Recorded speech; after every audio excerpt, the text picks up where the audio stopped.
कि गौ सेवा से बहुत जल्दी शरीर पवित्र होता है, हृदय भी पवित्र होता है और गोविंद भी प्रसन्न होते हैं। यदि गाय घर में पाली जाए या गौशाला खोली जाए और गौओं की सेवा की जाए, जिनके पास अर्थ है, भाव है, भगवान स्वयं श्री कृष्णचंद्र जी ने गौ सेवा स्वीकार की, गौ में चराई। गौओं की परिक्रमा करने से, जैसे आप प्रभु के बिहारी जी के मंदिर की 4 परिक्रमा करें तो जो फल आपको मिलेगा वही गाय की 4 परिक्रमा कर ले तो आपको प्राप्त हो जाएगा। गौ की प्रदक्षिणा से, गावः प्रदक्षिणी कार्यावंदनीया ही नित्यशः, जो रोज गाय को प्रणाम करता है और गाय की प्रदक्षिणा करता है तो भगवत प्रदक्षिणा का उसे फल प्राप्त होता है। यदि घर में गाय बंधी है और भूखी है और प्यासी है तो तुम्हारे सारे पुण्य नष्ट हो जाएंगे। गाय के गोबर से जहां लेपा जाता है, वहां जिस देवता का आवाहन करोगे वही देवता आकर विराजमान हो जाएगा।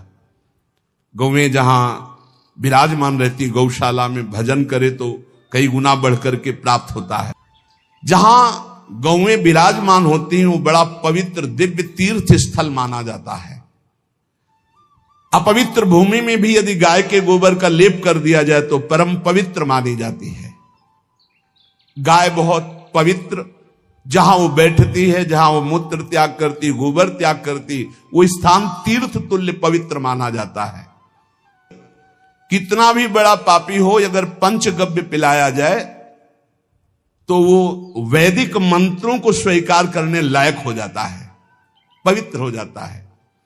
पंचगव्य में 5 चीजें गाय की होती है: गाय का मूत्र, गाय का गोबर, गाय का दूध, गाय का दही और गाय का घी। ये 5 मिलाकर पंचगव्य पिलाया गया था।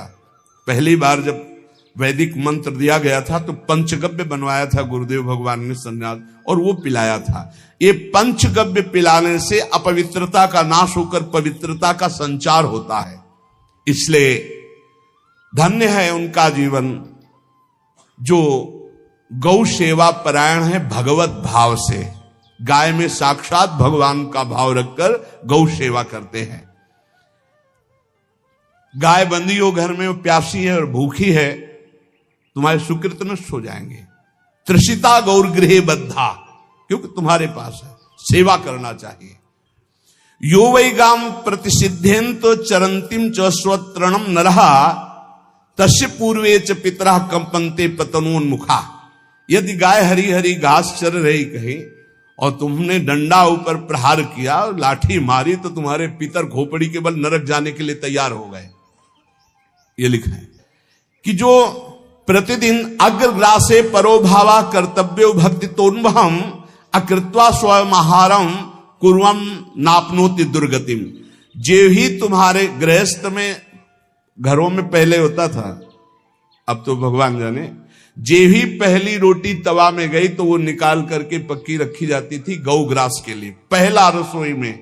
तो इसमें लिखा प्रतिदिन स्वभोजनम, पहले स्वयं भोजन न करके गाय के लिए ग्रास निकालना चाहिए। जहां गौ को माता की पदवी दी गई, जहां गौ को हम आराध्य देव के रूप में मानते हैं, आराधना करते हैं, गौ रक्षा, गौ सेवा, ये बहुत बड़ा इसमें छुपा हुआ है। स्वयं भगवान अवतरित होकर गौ जब गाय के रूप में पृथ्वी रमाती तो भगवान का अवतार हुआ है। बड़ा विचित्र समय आता चला जा रहा है कि अब आधुनिक यंत्रों की ऐसी सेवाएं हो गई बड़ी बड़ी कि अब न बैल की जरूरत है, और ऐसे दूध की महंगाई बन गई कि अब देसी गाय 2 लीटर 3 लीटर 4 लीटर, और ऐसी ऐसी कि 20-20 25-25 लीटर दे तो कौन देसी गाय को। तो गौओं का सेवा का भावना शास्त्र आज्ञा करता है। जो प्रतिदिन गौग्रास निकालता है, अर्पित करता है,